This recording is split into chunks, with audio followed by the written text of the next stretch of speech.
Welcome to Nightmare Echoes. Listen, scream, and embrace your horror obsession. I'm your host, Eleazar, and today Steven is here to discuss The Mummy. How did Brendan Frasier almost die? What is Jonathan's amazing skill? And why would anybody punish someone with a curse that would turn them into a god? If you dare follow us, all links in the description. Next week on the podcast, The Crazies. But until then, a movie that makes you wonder if one bag of priceless treasure is enough, or would you go back for a second one?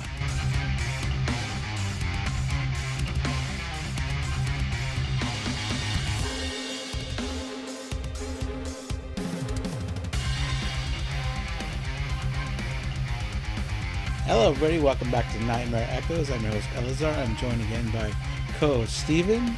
Steven will cover in The Mummy 1999. Oh, I'm excited about this one. This is my favorite Mummy movie, and I've watched some of the very old ones, some of the newer ones. I think who was it? Was it Tom? Tom starred in one a few years, maybe like 10 years ago. Tom first name? Tom Cruise? Tom Cruise, sorry. Yes. Tom Cruise starred in one of like 10 years ago. But anyway, this Brendan Frasier one is amazing. I did like it, not only because of the actor, but the story. As I've watched it several times. This is one of my wife's favorite movies. So after watching it several times, I just get more and more into the storyline. Whenever I watch a movie that's a really good movie, I usually, upon multiple times watching it, I'll usually catch something new each time. And this is one of those movies where you're like, oh, I didn't see that last time. Yeah. That's really good. But yeah, I'm excited about it. Yeah, the writer-director Stephen Sommers, who worked on Dead Rising, Van Helsing 2004, The Adventures of Huck Finn, and the Jungle Book live-action movie, which also starred Brendan Frasier. I wanted to say, to sort of start this off, I'm going to butcher the pronunciations of a lot of these words. That's in what the we books, do here. Names and things. Yeah. But I just as a disclaimer. Don't read the text, dude. It's going to wake up the mummy.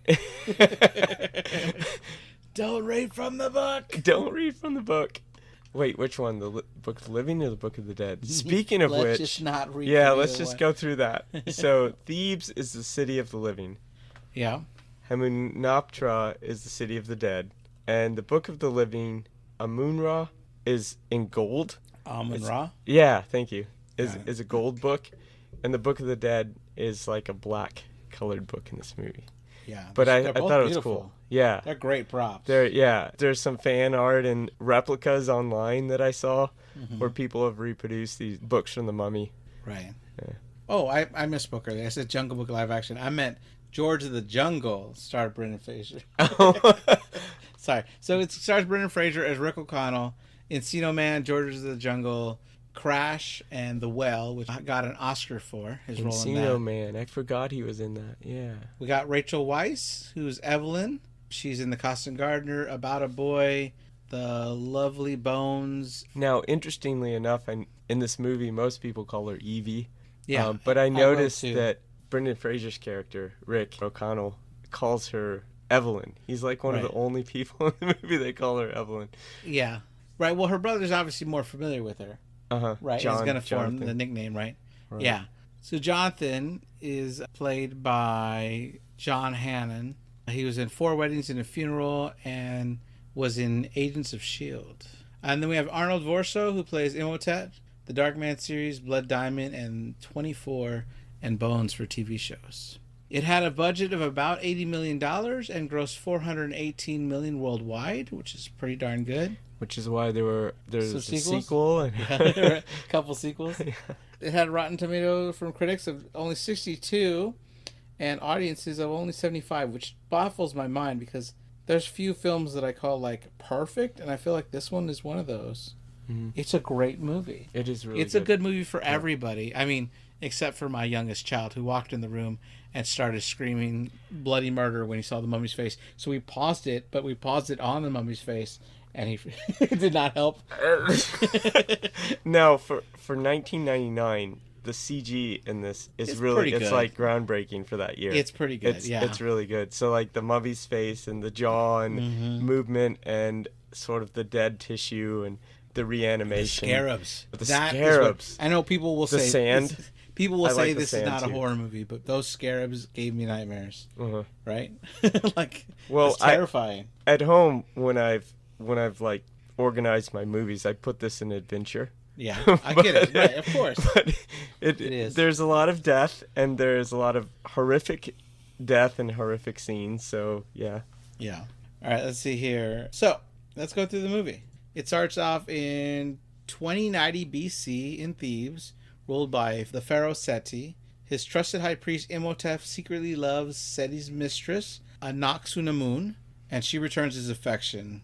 But they're forbidden to be together, so they meet in secret. Now, have you read the original Mummy book? Or I've only read summaries. I haven't read it. But I was going to ask at this point, like, so the summaries that I've read from The Mummy, A Tale of 22nd Century, it was written in 1821 by Jane Webb London. So it was kind of around the same time as Mary Shelley's Frankenstein, which was 1818. So like a decade later, she writes this book. And I don't think I've actually seen a movie that follows a storyline, at least from the summaries that I've read from the book. The Mummy in the book, he's brought back to life by the scientist, this crazy scientist, sort of like Frankenstein, in a futuristic novel. And when he comes back to life, he sort of has this good character. He's discussing and advising people on politics, religion, and philosophy, talking about morality. In this case, Imhotep is not such a moral guy. In the opening scene, you already mentioned, he's got the pharaoh's mistress there with him. He's cheating. She's cheating on the pharaoh. He's not a great guy. He's a high priest, secret adulteress, if you will, of the pharaoh's mistress. But yeah, I just don't see this movie following the storyline. I love the storyline of the movie, though, but I really have yet to see a movie about the Mummy that follows the storyline from the original book, or at least as I understand it. Okay. Yeah. All right, so when Seti finds them, he's enraged because he sees that her body paint that he puts all over her body, she's basically naked with some little kind of nipple coverings. She has body paint. But and the rest mentioned. Of her, she's not clothed. She just has body paint all over her. But her arm is smeared for where Imhotep touched her. So he knows she's been touched, right? So before he can act, though, Anck-su-namun stabs him, with Imhotep striking him as well. The Magi, Seti's elite guard, storm in, and Anck-su-namun kills herself, declaring only Imhotep can restore her. Imhotep and his priests steal her body and head for Hamunaptra, the city of the dead, to resurrect her with the Book of the Dead.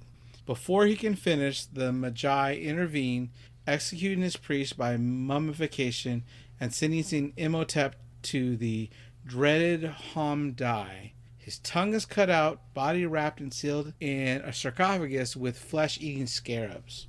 So Hamdai was a method of like mummification that's sort of like cursed. It's very rare. They mention several times in the movie for anyone to ever experience it. But yeah, it's very horrific. In my opinion, yes, you're torturing somebody, but the fact that if someone does this certain thing and brings them back to life, you basically created a god, and that makes the Hamdai kind of stupid. Good point. Like, you're trying to torture this person for their horrible life that they've had. And then you set them up to possibly be resurrected as even worse than before. And while it doesn't happen, if they did do that during your lifetime, now you're in trouble because you created a god that hates you. That's a bad idea. Anyway, so the Magi swear to guard Hamunaptra for eternity, knowing that if Imhotep ever would return, the world would face certain doom. Then we cut to 1923, long after Egyptian pharaohs have fallen. The Magi still guard Hamunaptra, sworn to keep Imhotep's tomb hidden. Adrath Bey, he's wearing all black. They have these scarves on their head too, and he's got these small little tattoos on his face. His faction watches as the French Foreign Legion occupies the ruins. They are in a battle with another army that's there. Among them is American Corporal Rick O'Connell, and when his garrison fleet commander flees, O'Connell takes charge, holding off this fierce Turgan assault along his fellow legionnaire, Benny. Rick turns to Benny asking, "You're with me on this, right?" And he replies, "Your strength gives me strength," before turning and running himself. Oh my gosh. I like the exchanges between Rick and Benny. Benny's funny. Rick is totally the protagonist here, and Benny is the antagonist throughout the whole movie. Yeah. They're just kind of going against each other. Yeah, he's not really the villain, but he's not a great person to have around. Yeah, he appears to be the companion of Rick, but he's shown as a total coward. You know, he's like running away. Yeah. Right. So then the soldiers and Rick O'Connell are firing at the people. He gets to a point where he's kind of cornered, but then the sand starts making these weird movements, scaring the opposing army who flee. And Rick O'Connell does see that in the sand, something spooky is going on. So there were a couple things that I noticed that happened here in the scene. The Egyptians kind of freak out when they see the statue of Anubis. Yep. As basically the ancient Egyptian jackal-headed god of mummification, funeral rites, the protector of graves, and the guide to the afterlife. But there's this big statue of him. And then when Rick's underneath the statue, he hears a voice like whispering from that. And then, of course, the sand moves.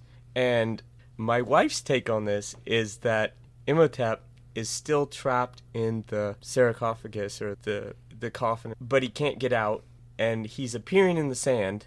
He's still trapped in his tomb, but it's obvious that he's there. There's a force, if you will, right in the tomb. He wants underneath. someone to free him. Yeah. Right.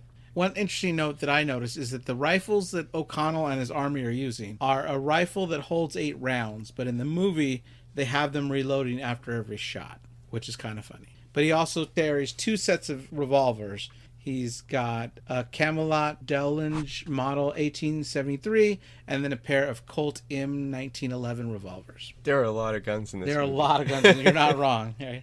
So we cut to 3 years later at a Cairo Museum of Antiquities where aspiring Egyptologist Evelyn, well, I'll call her Evie, is working in a library. She's up high on a ladder on a shelf, and she tries to reach across to the other shelf.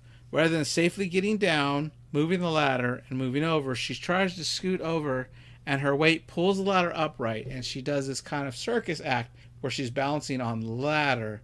That is until she falls over with enough force on the bookcase that it hits the next one, and like a set of dominoes, all the bookshelves in the entire library fall over, causing this big mess. Oops. I think Evie is a horrible librarian. Yeah. She's just knocking everything down, disorganizing it. So the Dr. Bay comes in, right? Who's like in charge of the library, I guess. And this movie has some of the best lines and character situations of any movie I've seen, but he's like, sons of pharaohs, the other plagues were a joy compared to what Evie just did to the library. Right, he's like, send me frogs or famine. When he asks why he put her there, she tells him because she can read and write ancient Egyptian, decipher hieroglyphics and hieratic, adding that she's the only person in 1,000 miles who knows how to properly code and catalog this library. Though he replies that he hired her because her parents were his finest patrons, and then he leaves telling her he doesn't care how long it takes her to fix it, but she needs to clean up this mischief. She hears some noise in the next room and goes into the room with massive artifacts, using a torch to light her way. Then her brother, who's hiding in a sarcophagus, uses a skeleton to scare her. This is the only cheap jump scare in the whole movie, because he's pulling a prank on her. She tells him she wants her career to go somewhere, and we get the impression that he isn't doing much with his life at the moment. He says he has something for her, and she says he's always bringing her worthless trinkets that she's supposed to sell. But this time he's brought her a puzzle box. Please tell me I found something, he says. Yeah, exactly, right? My whole life I've never found anything. Evie, please tell me I found something. And she replies, Jonathan, I think you found something. She's able to open it and reveals a papyrus map of Hymenoptera. We cut to her showing Dr. Bay, explaining that it looks like that what they have belonged to Seti. Jonathan only cares about money, asking if he was rich, and she says he was the richest pharaoh of them all. Dr. Bay tells her that Hymenoptera is a fairy tale, and she says she doesn't believe in all the superstition, but that the city itself is believed to have actually existed, to which they call the city that did, which is where all the riches are believed to have been buried. Now, Dr. Bay does some suspicious things here. Yeah, He's looking over the map, and he doesn't seem like a clumsy guy, but he like holds it over the candle and it starts burning. Right, he calls it fake before accidentally burning burning it, and then he's like, but Anyway, maybe it's just a library full of clumsy people. That's could be right. Well, but he conveniently accidentally burned the final destination, the X that marks the spot. Like, he didn't burn anything but the actual location, right? And then he warns them how many men wasted their lives and most never return seeking Hamunaptra. So we cut to the Cairo prison where O'Connell is, because we find out that Jonathan didn't just dig it up on a dig. He actually pickpocketed O'Connell, something we will find out that Jonathan is really good at in this movie. Awesome. He's awesome at pickpocketing. Yeah, I wouldn't want him around. I'm checking my wallet now in my pocket. Eva is shocked that he lied to her, and he says he lies to everybody, and the fact that she is his sister just makes her more gullible. Eva asks why O'Connell's there, and the warden, Gad Hassan, who they just call the warden the whole movie, says he asked him this when he heard they were coming, and he said he was just looking for a good time. Apparently he had a very good time. Yeah, he says that a little bit, right? So they tell him they're there to ask about the box, and he says he knows why they're there to ask him about Hamunaptra, telling them that he was there when he found it. When Jonathan gets too close, O'Connell recognizes him and punches him in the face, which earns him getting hit by the guards. As Evie approaches, she's asking if he was really there, and asks if he swears, and he says, every damn day. And she's like, that's not what I meant. And he goes, I know what you mean. But yeah, I was there, Seti's place, City of the Dead. She wants him to tell her the exact location, and she keeps getting closer due to his prompting. He grabs her by the chin and kisses her. He's grabbed by the guards, and he tells her if she needs to know, she needs to get him out of there. And he starts beating up the guards back because he's fighting. He had also decked her brother, and he's like, I decked your brother. While bargaining with the warden, one of the guards performing the hanging asks O'Connell if he has any last request, and he says, yeah, let me go. This confuses the guard, and he asks if he should honor the request, which makes me laugh, even a quarter of a century after this movie came out. Evie gets up to 500 pounds, and the warden grabs her leg, asking what else. She slams a book against his hand, getting everyone in the prison to start laughing at him, so he then orders them to hang him. O'Connell falls, but doesn't die, and he's there strangling. The warden explains to the audience watching the movie, really, that his neck did not break. Evie finally lets the warden know that O'Connell knows the location of Hamunaptra, and they haggle over the price, which the warden is really bad at because he lowers the price on himself. Yeah. Wait, they were negotiating. Right. And he's like, she's like 20. He's like 30. And he's like 25. It's like, what? Right, he goes down like an idiot. Right, yeah.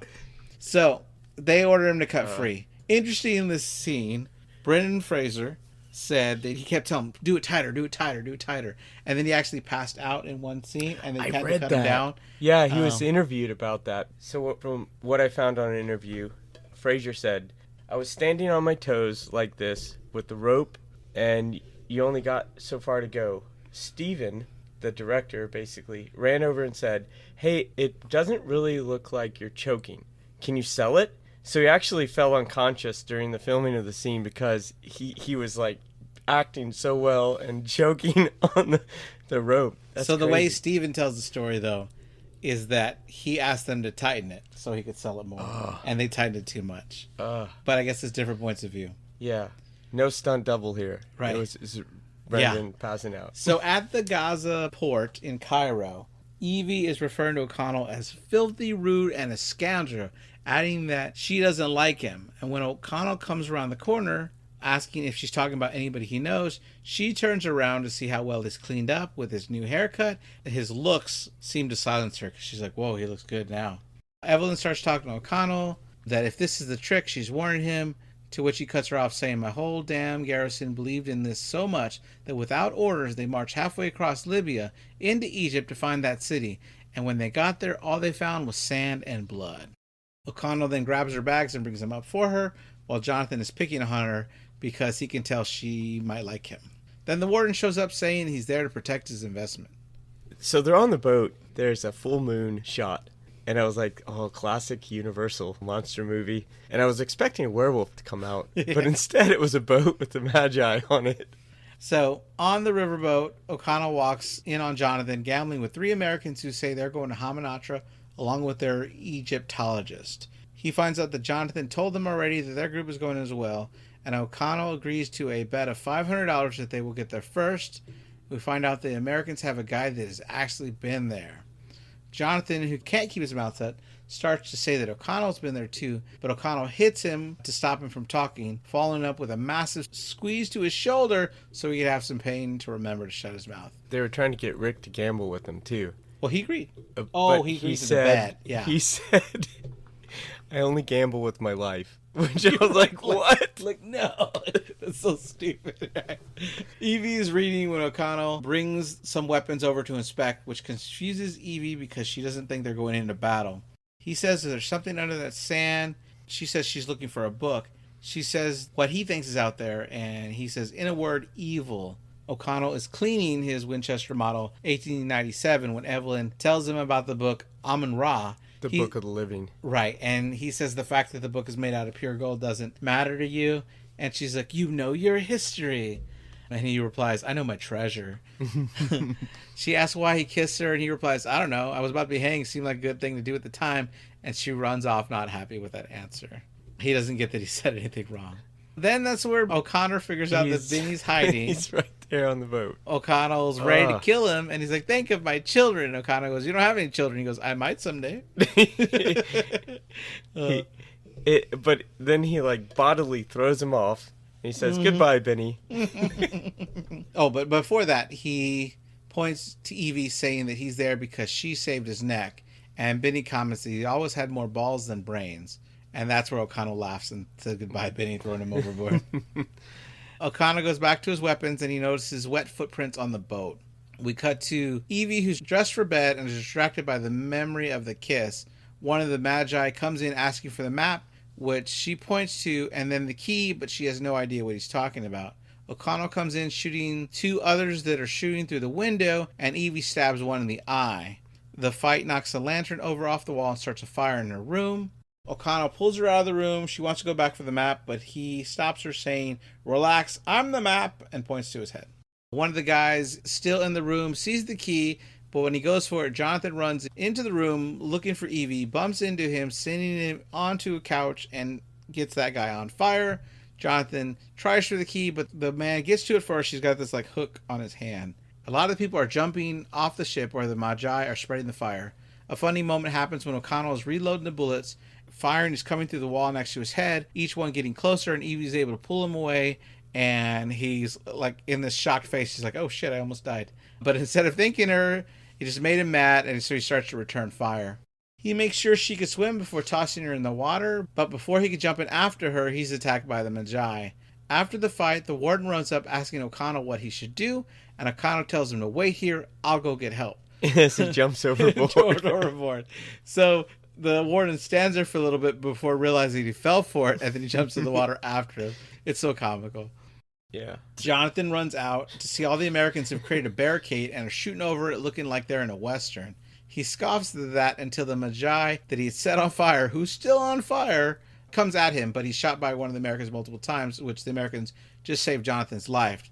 Afterwards, he thanks him, revealing that he was able to snatch the key from the guy. Jonathan pickpocketed it's amazing. The key from this burning man. Then a big Then a big explosion happened, so they all jump over the boat. I thought that was amazing how he got that key.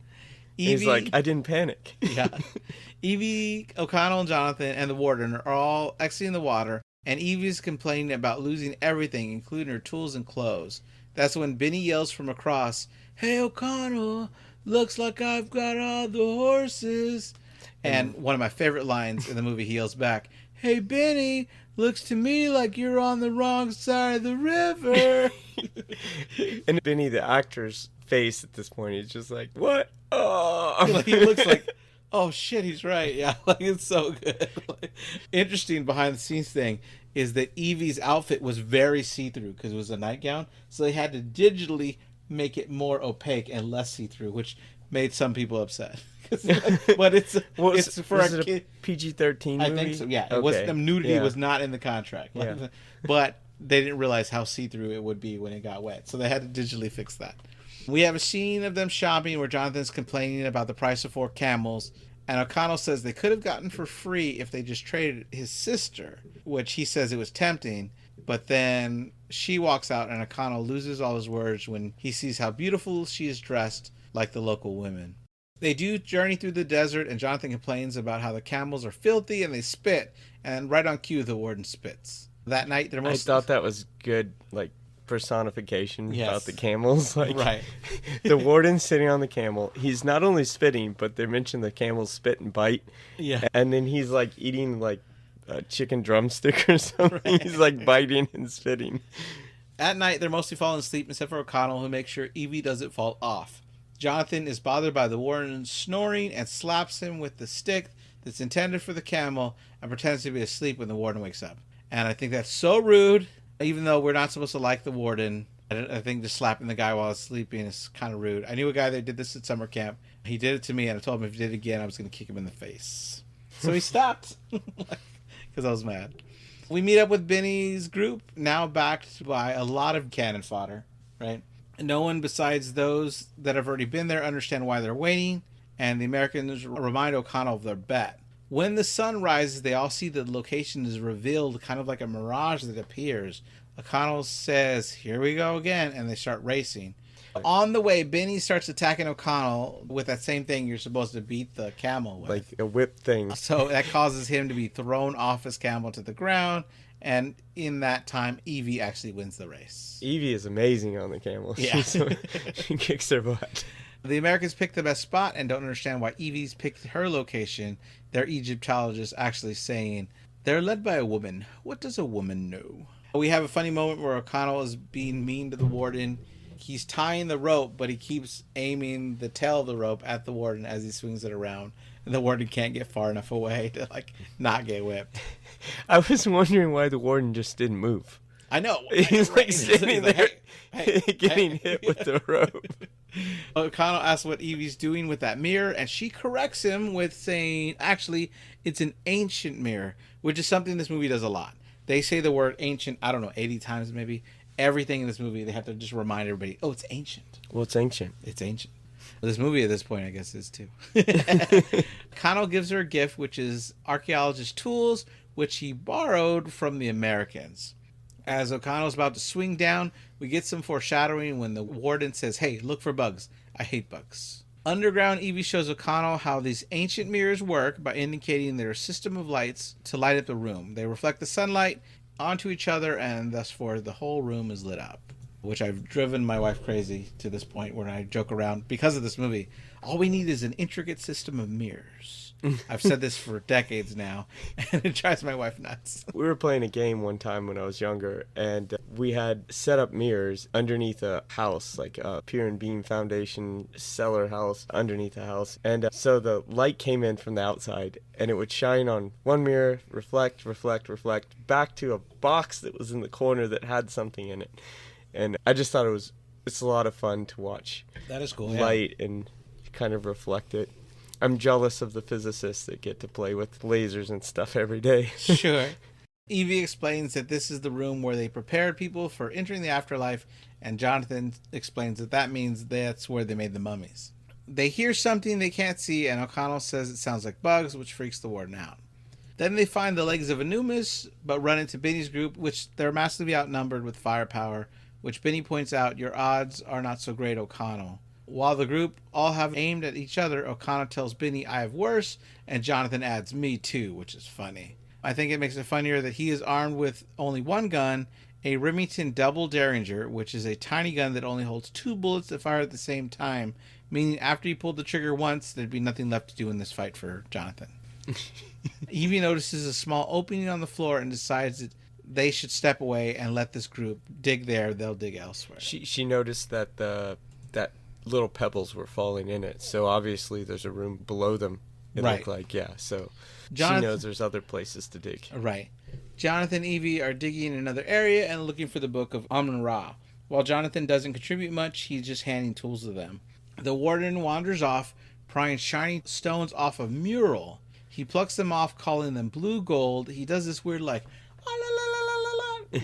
to the air, like he's celebrating. And these are like little scarab shaped things. And he keeps saying how he hates bugs, but he's sitting here and picking these little, they look like treasure, ornamental treasure bugs off of the wall. Above, the Americans prepare to open the statue, but the Egyptologist warns them it could be a trap, So they get 3 of their hired help to attempt to open it, and when they do, they're blasted with salt acid, and they are killed.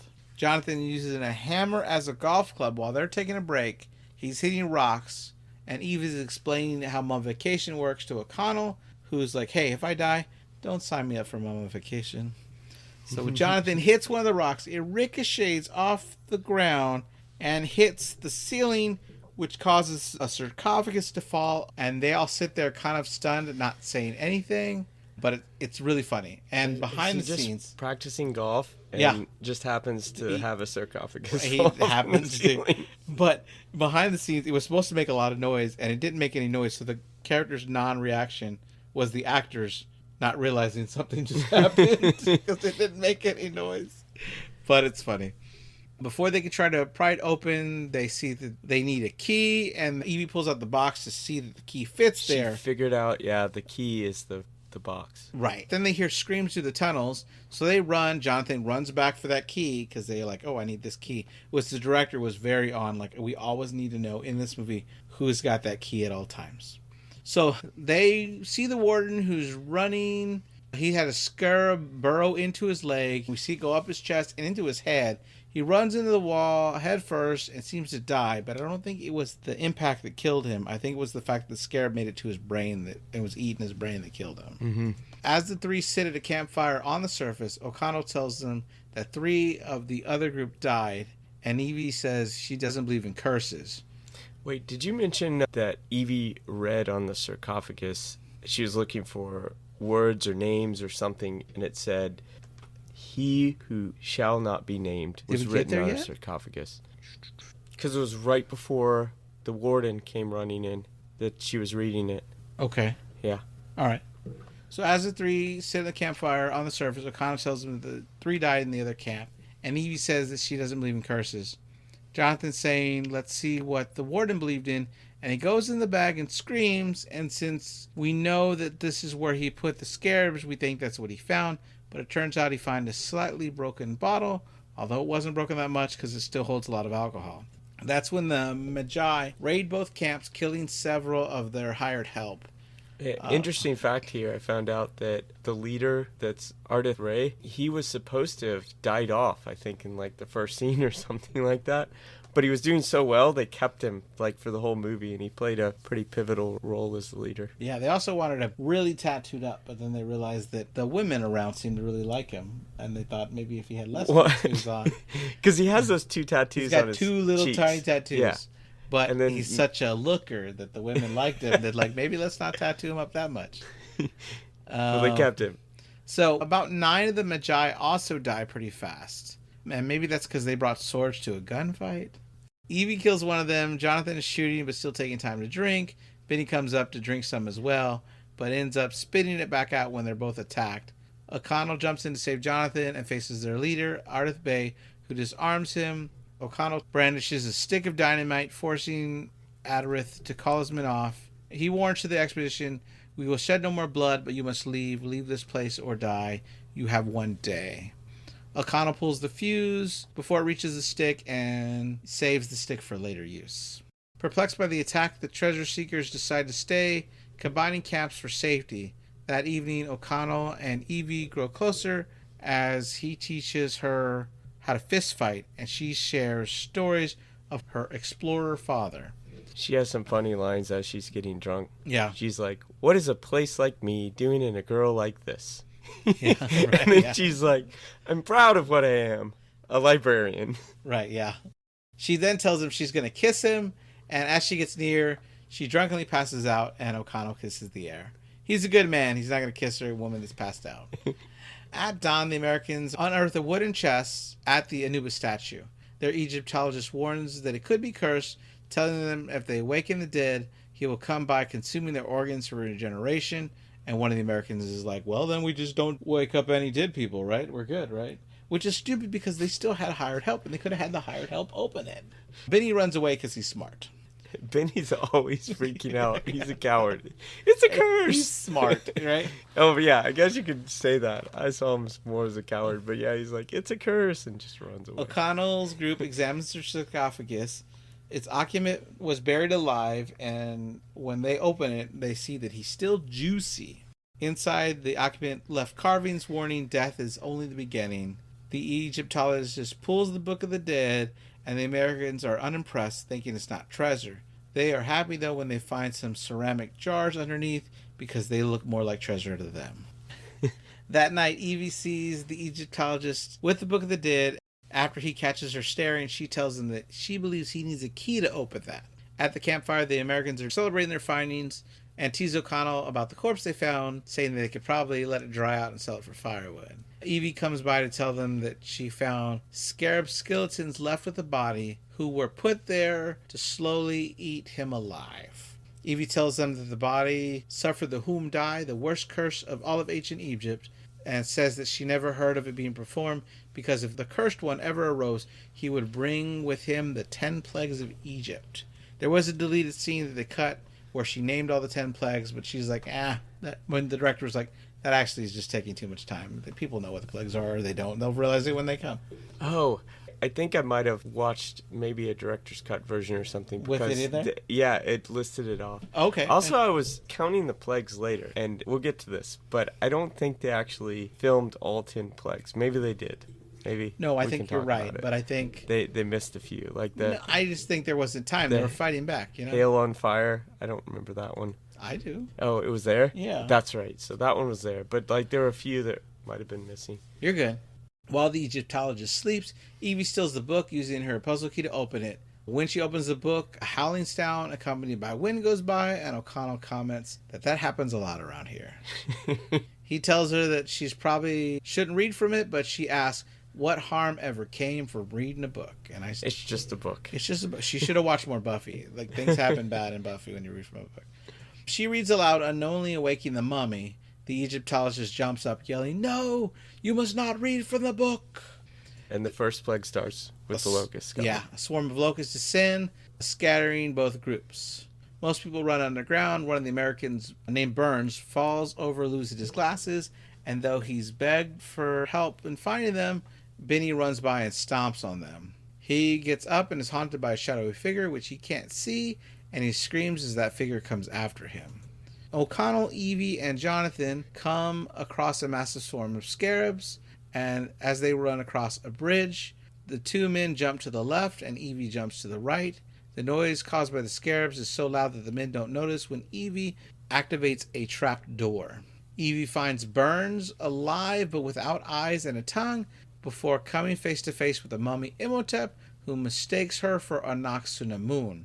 So wait, hold on. Imhotep is taking organs from these victims. Yeah. And he chose the guy who has glasses. Yes. To take his eyes. And I was Which is probably why he thinks she's an Anck-su-namun. Because he can't see right. O'Connell tries to figure out the trap door. More men run by. It's the Americans coming. They're chased by more scarabs. So horrifically, they run with them. And one guy trips. And we see as the flesh eaters take away his whole body in seconds, leaving only the skeleton. O'Connell finds Evie. He meets the mummy and has a funny moment. When the mummy roars at him, he just roars back before shooting him apart with a shotgun. And he tells Evie, playing hide and seek? Let's go. Adrith Bey arrives with his Magi, explaining mortal weapons cannot kill the creature, though O'Connell is convinced that he's dead. The Magi return Burns to his friends, explaining that they saved him before the creature could finish his work. Adrith warns them they've unleashed an ancient evil that will not rest until the curse consumes the earth. Separated from everyone, Benny encounters Imhotep, desperately cycles through religious charms as he's praying in different languages until he comes up with the Star of David. And so the mummy realizes that Benny is useful with that language, and he promises him many rewards if he can help him, and he even pulls out a handful of gold. I was thinking, like, this guy deserves death. Benny. I was thinking, he's such a sleazebag, if you will. But this is true. Anyway, interestingly enough, I noticed that Christianity, Islam, Buddhism, none of those worked. But I was wondering, this scene kind of ends here with a hand rising from the sand, a mummified hand coming out of the sand above the tomb. And I thought it was a great shot, but I was wondering if you had a take on why does that hand come out of the sand? Wouldn't the mummies be coming out of the tombs and not through the sand? Like, I was a bit confused by it. I don't remember it, actually. Okay.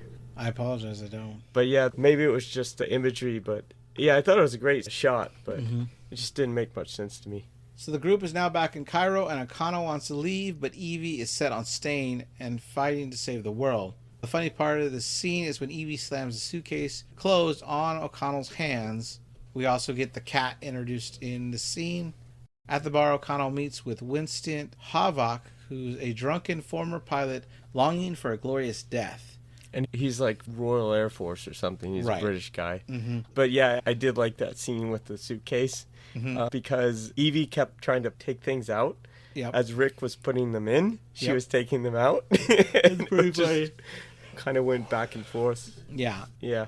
But Winston keeps stepping in a fountain thinking someone has spilled their drink because he's too drunk to realize that he's walking through a fountain. We see the other Americans, Daniels and Hendrickson, at the bar and report that their ship won't take them away until the morning. We see that Burns is visited in his quarters by a robed masked Prince Imhotep, which Benny is translating. The prince thanks Burns for his eyes and his tongue, and terrified Burns can do nothing to stop him from draining the rest of his life away. And Benny's kind of just evil here. He's being a prick. Oh, yeah. He's just torching this guy who's about to die, making him terrified before he's killed. Like, that gives any benefit to anything. Moments later, O'Connell, Jonathan, Daniels, and Henderson toast. They all spit out their drinks as the city's waters turn to blood. Second plague, the water's turning to blood. Mm-hmm. O'Connell rushes to Evelyn, and they see hell on fire rain from the sky. That's where it is, okay. Yep. O'Connell catches Benny, but he gets away. When they hear the mummy, they find Burns' Withers' corpse in the room where Imhotep, now partially regenerated, greets Evelyn as Anck-su-namun. Before he can kiss her, Evelyn's cat scares him away, forcing him to flee in a sandstorm. Seeking answers, the group visit the Cairo Museum, where they meet the curator, Dr. Bay, who's secretly allied with Ardworth Bay because he's a part of the Magi. Oh, yeah. So, going back to, like, my suspicion from earlier, where he was burning part of the map and warning them not to go. Yeah, he was trying to protect and stop them from unleashing the creature. Right. 3,000 years, they stopped Imhotep from being reborn, but now they failed. Yeah. O'Connell does ask why he's afraid of cats, and he says that the cats are the guardians of the underworld. And then they see a growing darkness. Yeah, third plague here, darkness, where it looks like there's an eclipse of the sun. Darkness is going over Egypt. Which some people think is a bad effect, but I think it worked. Yeah, it was effective. Back at their residence, Evie deduces that Imhotep will target the last survivors who open the cursed chest, and then they figure they need to find the Egyptologist. O'Connell tells the three men to come with him and Evie to stay there, which is ironic because the exact opposite which each character wants to do. The three men would love to stay far away from the mummy, two of them because the mummy wants to kill them, one of them because he's Jonathan, he's kind of a coward, but Evie, who has no fear at all, wants to go. It's just kind of funny. Like irony here. And I don't know, maybe it was sort of a sexist thing. Like, she's the girl, she has to stay behind. Right, exactly. Yeah. But O'Connell locks her in the room, leaving Henderson and Daniels to watch over her before heading out with Jonathan to rescue Dr. Chamberlain, who's the Egyptologist. O'Connell and Jonathan catch Benny looting Chamberlain's office. When Benny tries to run, O'Connell picks up and flings a chair across the room, hitting Benny in the back, sending him to the ground. As O'Connell holds Benny's face near a ceiling fan, Benny admits that Imhotep wants the Book of the Dead to revive his lover, and only needs the book and Evelyn. Mm-hmm. A scream comes from outside and Benny escapes. They look outside to see Imhotep has already killed the Egyptologist and claim the book along with another ceramic jar. So he's taking more organs from these guys, and he's getting the jars. And then we see there's another plague that comes, flies. Yeah. Yeah. Back at Fort Brighton, Daniels grows uneasy about guarding the door and steps away to get a drink, leaving Henderson to watch alone. Henderson asks for a glass of bourbon and a shot of bourbon and a bourbon chaser. Henderson is playing with a pistol like Murphy in RoboCop, like spinning around like a badass back into the holster. It's kind of cool. And then suddenly the window burst open with a blast of sand and wind. Henderson is lifted in a swirling dust cloud, his body stripped of his organs before falling lifeless to the floor. As the sand settles, Imhotep, now nearly fully regenerated, strides towards the door, passing Henderson's hollow corpse. And this scene grossed out my wife because bugs are crawling through his face and he eats it. Oh, yeah. The scarab crawls through his dead tissue on his cheek. Right. Or something, through his head, and then he, eats it. So, now taking the form of sand, Imhotep slips through the keyhole of the locker room where Evie is sleeping. He whispers, Anamnaxuna Moon. He closes his eyes and kisses her. Evie wakes up in terror as his face begins to decay before her eyes. At that moment, O'Connell and Jonathan burst in. O'Connell shouts for Imhotep to get away from her. Imhotep hisses something in ancient Egypt, but O'Connell quickly grabs Cleo, Evie's cat, brandishes her. Right, yeah. Imhotep recoils in fear, roaring before blasting himself through the window. O'Connell asks if Evie is all right, but Jonathan answers that he's not sure, which I laugh at all the time. He's not talking to Jonathan. O'Connell, Evie, Jonathan, and Daniels head to the museum in their Humber convertible. They meet with Ardith Bay and Dr. Bay. Evie tells the group that she wants the book Amun-Ra, which is the gold book, and what she believes is the only book that can kill Imhotep. Their work is interrupted by chanting outside, and they look through the window to see the people of Cairo covered in boils and sores. Another plague. Is that 6? Yeah. Right? Marching as a massive crowd devoted to Imhotep. They keep just chanting, Imhotep, Imhotep. The enslaved townspeople begin battering the museum door as Evie and Dr. Bay translate the slab of hieroglyphics. Mm-hmm. Jonathan rushes her as the mob burst in, and she says that patience is a virtue, and O'Connell replies, not right now it isn't. Evie determines that the Book of Amun-Ra lies at the statue of Horus at Hamunaptra. Jonathan rushes outside to start the car, narrowly avoiding capture by mimicking the zombified townsfolk and saying, Imhotep, Imhotep, which I can't believe worked, but the comedy sure does. He drives the car to the entrance and the group escape, only for Benny to spot them and alert Imhotep. The mummy roars, sending his followers in pursuit. As they race through Cairo, a wall of enslaved villagers blocks the road. The car plows through them, but quickly swarmed. Daniel is dragged out and cornered. Desperate, he holds out the ceramic jar. Enraged, Imhotep kills him and takes his organs. There was a line in here where Rick and Benny are interacting, and Rick says to Benny, you're going to get yours. And Benny says, I haven't heard that before. Yeah. Which I love, yeah. It also mirrors a line where Evie at some point says, little twerps like you always get what comes to them in the end. And he goes, they do? He's a great character. Yeah, he's a great character. So Imhotep now is fully regenerated with this last victim, I think. Yeah, because Daniels was the last one, right? Mm-hmm. Was it Daniels?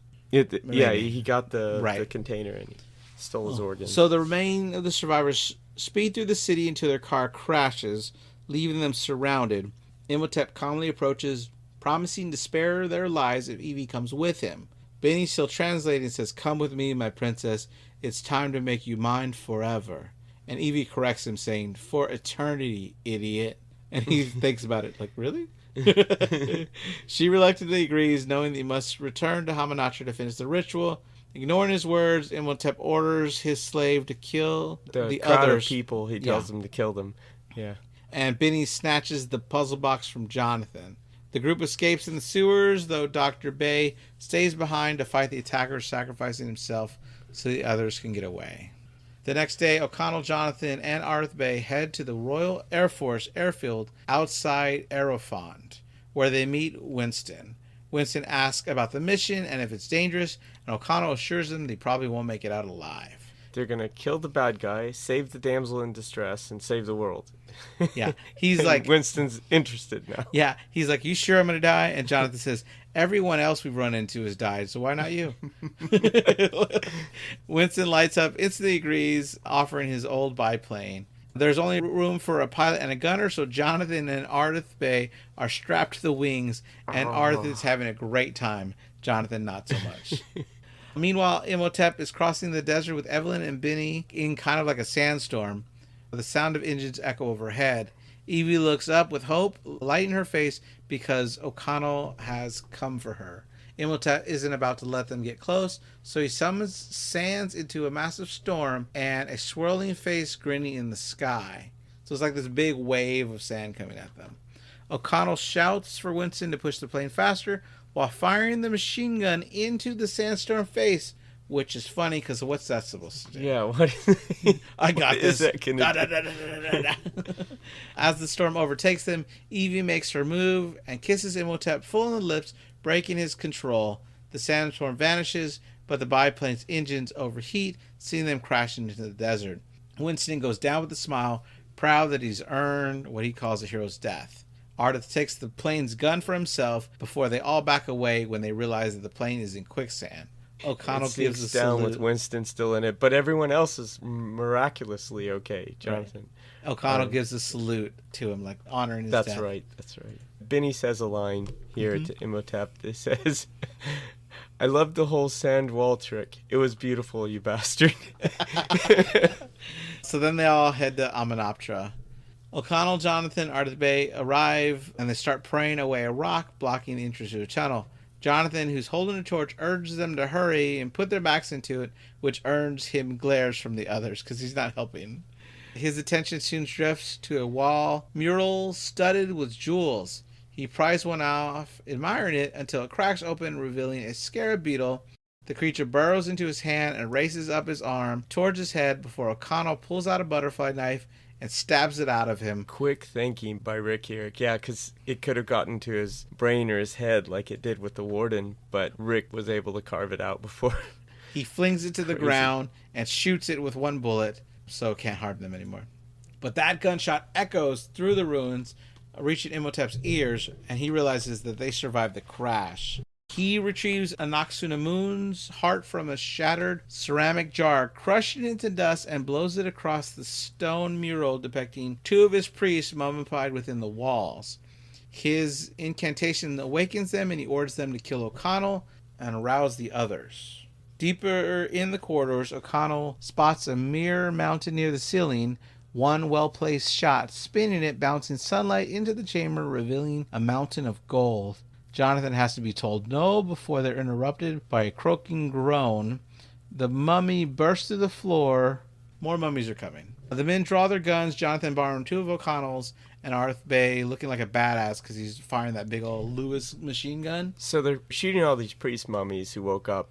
Yeah. And they use dynamite. But earlier in the movie, we found out these mummies aren't going to die from or go back to being non-animated, if you will. They're all animated.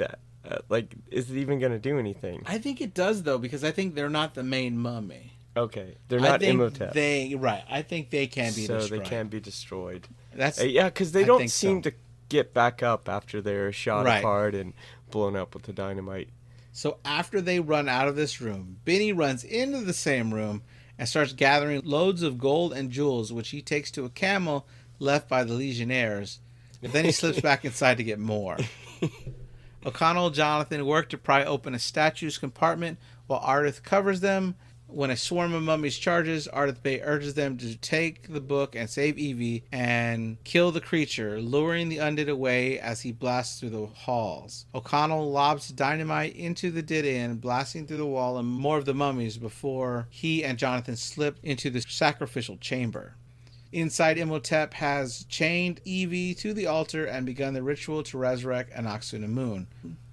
He's moments away from striking when Jonathan appears on the staircase holding the Book of Amun-Ra. While Imhotep's attention slips, O'Connell sneaks in and seizes the golden sword and cuts down the mummy priest as he frees Evie. The fight turns frantic. Dismembered corpses grab his legs, another claw at his throat, and a severed hand steals his weapon. Just as the priests heft a stone slab to crush him, O'Connell wrests the sword back and hacks it down. Yeah, he's doing a superb job saving Evie from the mummies. Yeah. But the mummies are just too powerful, and they're still controlled by Imhotep. There's a lot of them, too. whatever Imhotep wants, all the priest mummies are just doing his bidding. So Evie figures out, she tells Jonathan to start reading the book, right? Right. Jonathan accidentally summons a legion of spear-wielding soldier mummies. O'Connell charges into battle, cutting, burning, decapitating his way through, but eventually is surrounded and overpowered. Before they can strike, Jonathan completes the dismissal spell, freezing them in place, and he orders them to kill Anaxinamun instead. There we go. Yeah.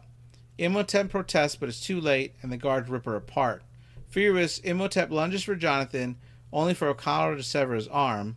Imhotep hurls O'Connell aside, but Jonathan seizes the puzzle box from his robes, unlocking the book from Amun-Ra. Evie tells O'Connell to keep Imhotep busy, and while he is just losing this battle, he says no problem. Evie reads a spell to strip him of immortality, summon Anubis in his chariot that charges through the mummy, seeming to pull his soul right out of him. You're right, I missed it. So yeah, there's a point here. You're right. Jonathan was having trouble interpreting it, and Evie helps him. That's right. Right, saying that's what was going on. He was describing the hieroglyphic, and she tells him that it's a stork or something. Mm-hmm. And he's like, oh yeah. Instead of reading it, he's like, oh yeah. God. So the mummies are all under their control because Jonathan read the book at this point, right? Right. And right before that, they were pretty much overtaking O'Connell. He was losing. And there's this one moment where he screams at them, and they scream even louder back at him. And he's That's pretty funny. Nuh-uh. And he just runs away. But yeah, between John and Evie, they figured out how to read the book, take control of these mummies, as you mentioned. Right. And then now they're going after Imhotep. Now, after this chariot comes and seems to pull Imhotep's soul away, Imhotep is pretty pissed off. He's still intent on killing O'Connell. But he's still around. His it didn't stop him. Moving. Right. But O'Connell drives a sword into him and even announces that he's mortal now. And the priest collapses into a moat as specter heads seem to pull him in. His body decays back into a withered mummy, and he whispers his final words, which Evie translate, "Death is only the beginning." In another corridor, Benny strolls with the saddlebag stuffed full of stolen treasures from the treasury. He's still trying to get more on the camel. He unknowingly triggers Hymenopter's collapse by resting the bag against a lever on the wall. Oh, brilliant. It looked like a lever, too. Coming down now on everyone who's still everyone, in there. right? Jonathan, Evie. So they're all running. Rick, he's running. Benny. O'Connell's really nice and does try to put his hand out there to save Benny, but it just comes down too close.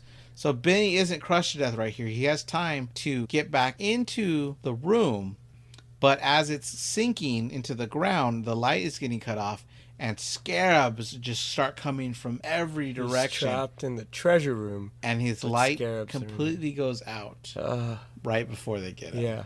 And Rick says, "Goodbye, Benny." Yeah. Which is, I think, the second time in the movie that he told him that. Yeah, right. O'Connell, Evie, and Jonathan burst to the surface just as Hymenopter crashes down in a massive dusty explosion. Disappears, collapsing.